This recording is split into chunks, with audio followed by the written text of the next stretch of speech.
Join the channel here or over on Subscribestar. Thanks to everyone who has. So, what a video with just every hot word under the sun that the YouTube algorithm will pick up. Jamie Lee Curtis, then the Hollywood Epstein Balenciaga connection, and I wasn't going to skip this, and then get on Rumble. Rumble is kind of going off right now. It's like YouTube in the early days where people are getting away with a bunch of stuff, and there's live streams that are on Rumble that aren't on YouTube. They're exclusive Rumble Odyssey type of stuff. And I saw that Elijah Schaffer had covered the creepy child fixated promotional art for Madonna's tour, and I thought, it's probably a pretty good time to shine a light on this stuff as much as YouTube will allow. How many times this video can I say like Podesta and Wiener? I can't even show the Podesta art on or talk about that Italian restaurant. So it seems like Hollywood has an issue with this sort of thing. They really are focused on kids, like really James Gunn, Epstein sort of focused on kids. So let's make a YouTube advertiser friendly video about the Hollywood stuff. I'm sure this will be just fine. Hollywood endlessly fascinates me because it's all out in front of you, and most people just look at it, all the degeneracy that's right in your face, and dismiss it with a laugh, or just like they just don't want to see it. Some Maria Abramovic, Lady Gaga spirit cooking type of stuff, or the singer guy worked at Nickelodeon. I think he was in Better Off Dead.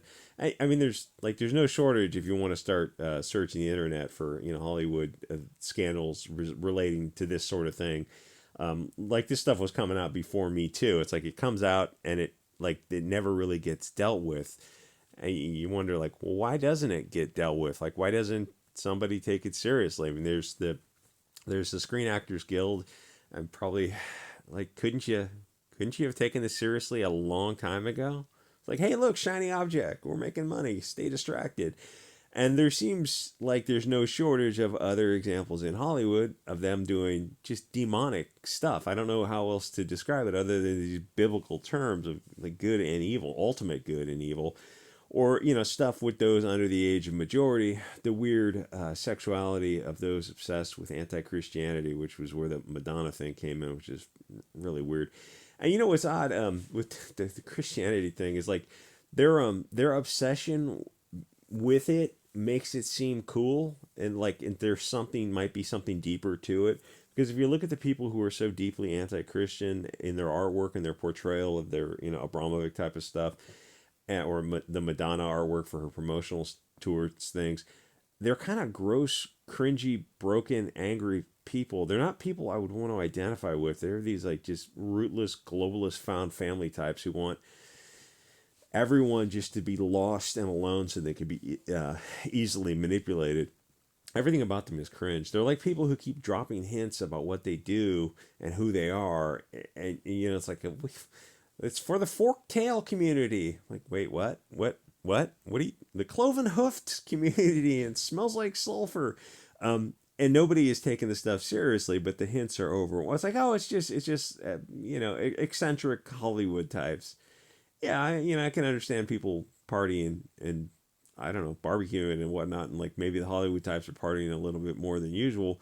That's fine. They're drinking champagne and pharmaceuticals instead of beer and hot dogs. I get that, but the kids stuff is what we're focusing on. That's the weird stuff. The endless fixation with that is really weird. That no other group has got that kind of fixation. And I think maybe because people think it's a binary, it forces a decision tree. Oh, Hollywood is full of Epsteins. Well, what do we do about it now? So what could they have done about it? Work together with the FBI and the Screen Actors Guild, get together and set up some stings and maybe some rules for Hollywood to follow, bring all this stuff out in the open. Oh, you mean start the machinery of due process, to get something started? Yeah. Yeah, well, I mean, it seems like an obvious suggestion. It's just throwing it out there. It's somewhere you could start. And yet they don't. So Jamie Lee had a picture on her wall of a kid in a I don't know if I can show it on YouTube or not, in a rectangular bucket thing. But the look on the kid's face is weird. Now here's the thing. I'm the first to admit that atmosphere and vibe is everything. People take pictures of their kids all the time. Even something weird like a kid sitting in a bucket. But it all depends on do you know the family? They're normal and the kids are fine.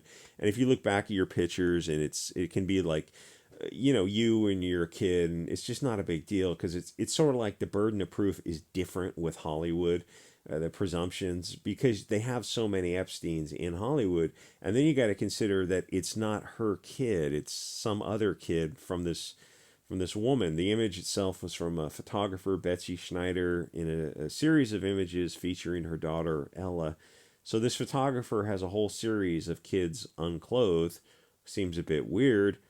Everyone takes pictures of their kids, fair enough. But usually they're wearing something. I mean, maybe if they're very young babies, like, okay, fine, fair enough. But usually people are dressed because you don't live in the tropics. Humans don't run around naked anymore. Or you're taking pictures of your kids in a cute outfit. That's, I don't know, part of the fun of it. So the lady takes pictures of undressed kids and sells them to people. One of whom is Jamie Lee Curtis. So to recap, Jamie Lee has a picture of someone else's naked kid on her living room wall from a photographer who specializes in taking pictures of kids who are unclothed. I imagine being Jamie Lee's kid growing up, assuming the picture of what looks like a corpse kid is me, then asking mom how old I was, and then learning that the picture of corpse bathtub kid from The Shining isn't even me, that Jamie has a picture of a naked corpse kid that's not me. Would I feel jealous? Why wasn't I chosen as naked corpse kid shoved into a tub who's ready for a shallow grave out in the woods? So my mom apparently is a murderous pervert, but only with other kids. Is that a positive or a negative? At least it's not me who's like the fixation of her death focus.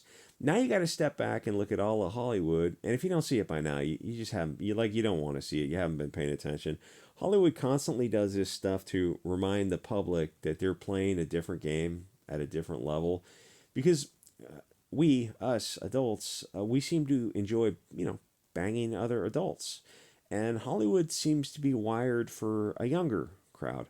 Why exactly are they doing this stuff is probably an interesting story, but obviously not a story that's, some behind the Hollywood the show is going to cover. Like, how many shows have there been about Weinstein? It's not I think like one or two, maybe just one.